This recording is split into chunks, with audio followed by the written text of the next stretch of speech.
హుస్నాబాద్ నియోజకవర్గము 3 జిల్లాల పరిధిలో సిద్దిపేట, కరీంనగర్, హన్మకొండ పరిధిలో ఉన్నటువంటి ఈ ప్రాంతం పూర్తిగా జలమయమైంది. రైతులకు తీవ్ర నష్టం జరిగింది. రాష్ట్రంలో అత్యధిక వర్షం నమోదైన మండలం భీమదేవరపల్లి. ప్రాణ నష్టం జరిగినటువంటిది ఈ నియోజకవర్గంలో జరిగింది. వందల వేల మెట్రిక్ టన్నుల ధాన్యం తడిసిపోయింది.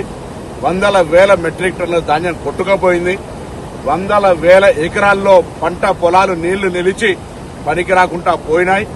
రోడ్లు కట్ అయినాయి, కలవట్లు తెగినాయి, ఓవర్ఫ్లో అయి గ్రామాల మధ్యలో రాకపోకలు బంద్ అయినాయి. కాబట్టి రాష్ట్ర ప్రభుత్వం ఇప్పుడే ముఖ్యమంత్రి గారు, ఉన్నతాధికారులు, కలెక్టర్ వీడియో కాన్ఫరెన్స్ జరిగింది. నేను కూడా అందులో పాల్గొన్నా. గౌరవ ముఖ్యమంత్రి గారిని హుస్నాబాద్కు రమ్మని ఈ ప్రాంతాన్ని పరిశీలించి సహకారం చేయమని కోరినాం. అదే సందర్భంలో ఇక్కడి నుంచి ప్రాతినిధ్యం వహిస్తున్న కేంద్ర మంత్రి బండి సంజయ్ గారు కూడా వెంటనే స్పందించి ఇది ఒక కేంద్ర విపత్తుగా తీసుకొని కేంద్ర ప్రభుత్వం నుంచి కూడా పూర్తి సహాయ సహకారాలు అందించాలి. ఈ సమయంలో రాజకీయాలు కాదు, రాష్ట్ర ప్రభుత్వం నుంచి అన్ని రకాల సహకారం చేయడానికి గౌరవ ముఖ్యమంత్రి గారు సిద్దంగా ఉన్నారు. కేంద్రం కూడా ఫెడరల్ సిస్టంలో భాగస్వామ్యం. చిన్న చిన్న ఇష్యూస్ వస్తే నార్త్ ఇండియా లోపల అదొక నేషనల్ డిజాస్టర్ గా తీసుకుంటారు. నిన్న పడ్డ వర్షానికి కూడా ఇయ్యాలైతే వర్షం నీళ్లు ఇప్పుడు పోతున్నా కూడా కేంద్రము బాధ్యత వహించకపోతే పొరపాటు అవుతుంది. కాబట్టి దయచేసి మరొకసారి నేను కోరుతా ఉన్న రాష్ట్ర ప్రభుత్వం పక్షాన కేంద్రము ఈ జరిగినటువంటి నష్టానికి భాగస్వామ్యం ఇచ్చి ఇక్కడ రైతులను ఆదుకోవాలి. అధికారులందరినీ గౌరవ ముఖ్యమంత్రి గారు ఆదేశించినారు. అన్ని నమోదు చేయండి.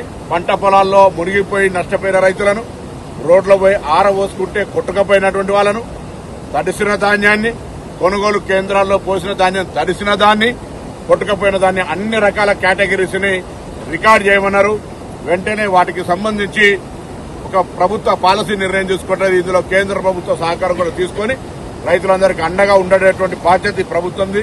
ఈ రైతు ప్రభుత్వం రైతులకు సహకారంగా ఉండే విధంగా ఇంత పెద్ద విపత్తు నేను చాలా మందిని అడుగుతున్నా, ఎప్పుడు కూడా చూడలే అంటున్నారు.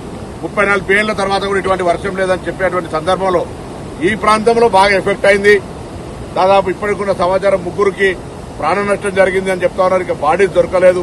ఇటువంటి సందర్భంలో ప్రభుత్వం అప్రమత్తంగా నిన్నటి నుంచి నేను కలెక్టర్లను, పోలీసు అధికారులను, రెవెన్యూ అధికారులు అందరూ మా నాయకత్వాన్ని కూడా మండల స్థాయి, గ్రామ స్థాయిలో అప్రమత్తంగా ఉంచుతారు. ఏది ఏమైనా ఇది ఒక ప్రజా సమస్య. అందరూ రాజకీయాలకు అతీతంగా అన్ని పార్టీలకు సంబంధించి లేదా మానవత్వం ఉన్నటువంటి ప్రతి వ్యక్తి రైతులను ఆదుకోవడానికో, ఆ ప్రాంతంలో ఇటువంటి వరదలు వస్తున్నప్పుడు ప్రజలను రక్షించుకోవడానికో అందరం సహాయకరంగా ఉండాలని సందర్భంగా నేను విజ్ఞప్తి చేస్తాను.